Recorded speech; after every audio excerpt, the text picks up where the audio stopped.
It's a fair exchange, fair exchange, fair exchange with you.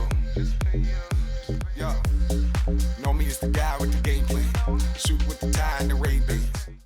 Welcome, everybody. Welcome to Crypto Download. I'm Ian Bellina, and in today's video, we're going to cover and share our thoughts on Ethereum fundamentals and technical analysis showing signs of growth. Is Ethereum back? We'll discuss rate cuts, quantitative easing, and what happened in Saudi Arabia and how that affects the crypto markets as a whole. Then we'll cover Wells Fargo launching its own cryptocurrency, as well as Binance USA launching and listing the BNB token. And lastly, OKX Korea delists 5 privacy coins. Are privacy coins dead? Let's get into it. All right, first up, Ethereum fundamental and technical analysis charts show Ethereum is showing signs of growth. So Rob, what's happening? So the most important thing that is happening with Ethereum right now is that network fees on a daily basis is set to overtake BTC. Now, why that is important? For miners, there are 2 types of revenues. One is the rewards that they earn through mining, and the other is the transaction fees. As we know that Bitcoin and Ethereum, both issuances will go down as we venture into the future. Fees from transactions become an important parameter for the miners to earn their revenue. So for the miners to stay on the network, it's important that fees at some point grow. So this is one of the most bullish things that is happening with Ethereum right now. Secondly, in terms of gas used, recently that is at its all-time high.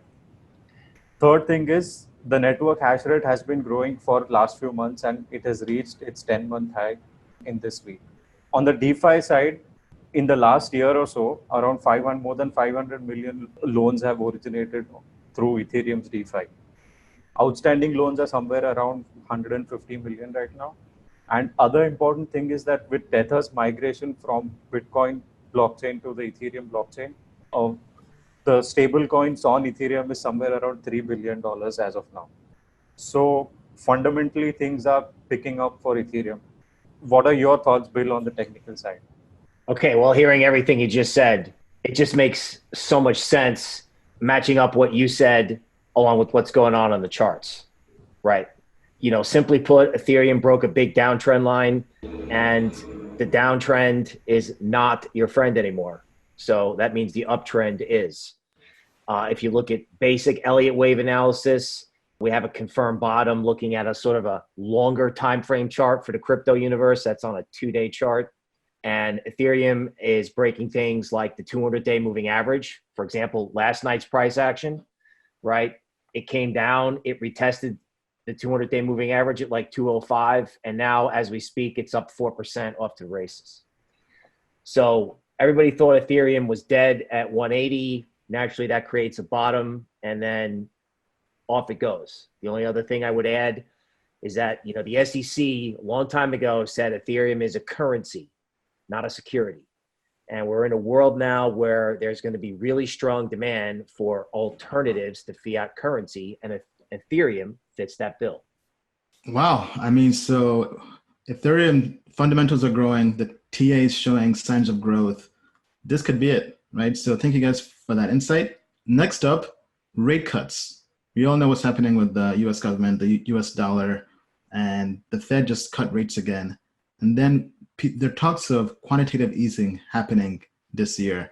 And in addition to that, Saudi Arabia and the price of oil is affecting capital markets. So Bill, what's your take on this? At the end of the day, I think all of this is crypto positive. All right. So here's how I would summarize the news for the crypto space.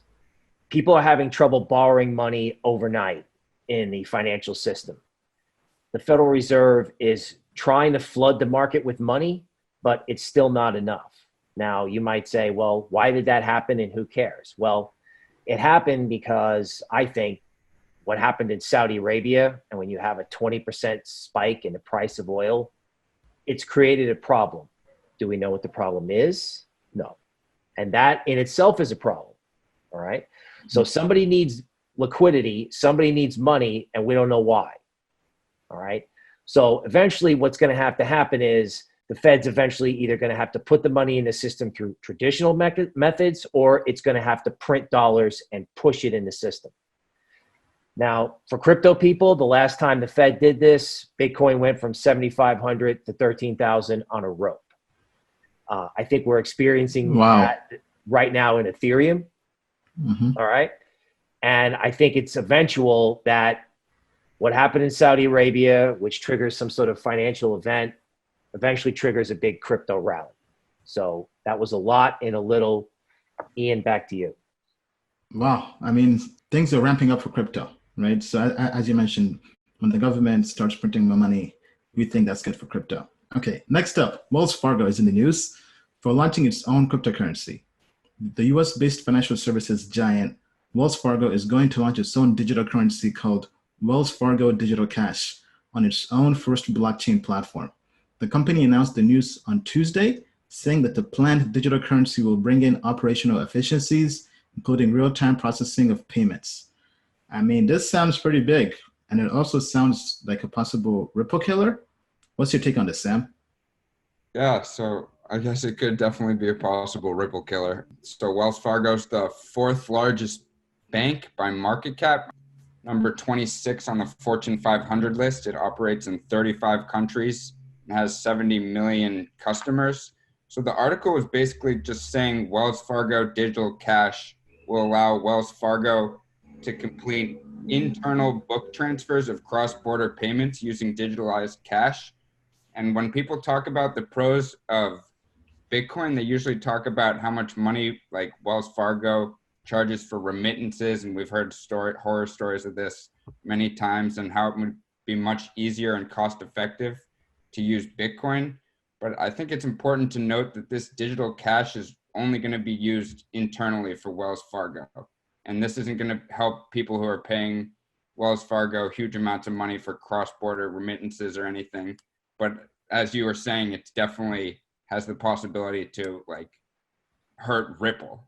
So I think this is big for crypto because this is really the second big bank this year to announce their own cryptocurrency. We had JP Morgan that's creating their own cryptocurrency stablecoin also for cross-border payments, right? And now Wells Fargo is doing the same thing. So those are two big companies, two big well-known companies and brands really co-signing cryptocurrencies, because before that, banks were co-signing blockchain, not cryptocurrencies. But now they're co-signing actually creating their own cryptocurrencies. So I think this is really a big case study. It's a nice social proof for the space. Next up, we have Binance. Binance US is open for registration. Upon completing account verification, you can begin depositing Bitcoin, Ethereum, Ripple, Bitcoin Cash, Litecoin, Tether, and yes, everybody, BNB is listed on Binance US. Last week, we talked about how we thought this was possibly a security and they didn't have it on the list. Well, CZ has shocked the entire world and is listing BNB on Binance US. Sam, what's your take on this? Yeah, it's definitely exciting. Last week, we talked about the fact that we didn't think they were going to list it, and they actually did. So I was totally shocked about that. So I haven't yet opened my Binance account, but I plan on doing so soon. So the website's going to be binance.us, and it will launch with 0 trading fees until November 1st of 2019.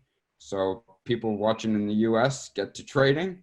Also, you can trade in US dollars. At the beginning, they're going to offer Bitcoin, Ethereum, Ripple, Bitcoin Cash, Litecoin, USDT, Binance Coin. And then I think the number of offered pairs will probably be far less than they had on their international exchange, far less than the 150 or so coins on the international exchange. Obviously, because SEC has said most coins and tokens are securities. So to be fully compliant, these tokens that are trying to list are going to have to go through that crazy, like multi-million-dollar process that Blockstack went through. And they also said that they're going to have a digital asset risk assessment framework. So I wonder if this is going to be similar to what Coinbase has with the rigorous in-depth process. And then also, I don't know if they're going to get into crypto futures, but that would be pretty cool too. What were you thinking about it, Ian? I mean, I think this is just to kind of take a bigger view. I think this is huge because now the race is officially on, the race between Binance and Coinbase for the US market. Because most people kind of agree that the US market for crypto is huge. It's probably the biggest market out there. And if an exchange can win that, if a foreign exchange can come onto American soil and beat an American exchange, Coinbase, that is huge. And that really would really show the entire world how behind America is with in the crypto market, in the blockchain space. And maybe that can even cause regulators to speed things up. Who knows, right? But I mean, if I was working at Coinbase, I would be panicking right now. Okay, so next up, we have cryptocurrency exchange OKX Korea's unit is delisting all 5 privacy coins: Monero, Dash, Zcash, Horizon, and Super Bitcoin. So Rob, you've looked closely into privacy coins. What's your take on this? Are privacy coins dead? I mean, just because a few countries are forcing the centralized exchanges to delist privacy coins, I don't think that they are dead. One of the major reasons is that, I mean, what is the most anonymous type of payment that is known to us? That's cash, right? Cash is the most anonymous payment. It's the most private payment which is widely used. Just because something is anonymous and something is private, it's not that easy to ban whatever is private and whatever is anonymous. By that logic, you should try and ban cash, which is not possible for the governments. So that's one thing. Second thing is, with privacy coins, I mean, great cryptographic techniques come into the picture. Are you banning privacy coins also suggests that you are sort of banning or discouraging techniques such as ZK proofs. I mean, governments will have to take this into consideration. And even if regulators, which we know are hard on all crypto assets, take such stance, there are regulators who are friendly to crypto assets, such as Switzerland, Malta. On one side, exchanges are delisting privacy coins, but if you look at Binance, Binance has recently allowed to lend Zcash to its users. So, no, I mean, it's an interesting space, but I certainly don't think that they are dead. Yeah. So one of the reasons they mentioned they were delisting was, I believe, based on FATFA or FATF something, right? Some global compliance requirement that made it hard for them to do that with privacy coins. And so it's very interesting that lots of exchanges have also followed suit prior to also delisting privacy coins. So it's definitely something to watch. Yep. All right, so that concludes this week's video and show. Let us know what you think in the comments below, and be sure to subscribe to the channel and follow us at tokenmetrics.com. Until next time. Steve and Dave use eToro to invest in the financial markets. Steve does research on global investment opportunities. Dave does research on how to become a level 60 wizard. Steve follows the feed for the latest market news. Dave follows the feed for the latest cat videos. Steve has a watch list for promising investments. Dave has a watch list too. So why is Dave just as good an investor as Steve? It's because Dave used eToro's copy trader to automatically replicate Steve's trading activity. Whenever Steve makes a trade, Dave does too. Yes. Trade like a Steve with eToro, the world's leading social trading platform. Yo, know me as the guy with the game plan. Shoot with the tie and the Ray-Bans.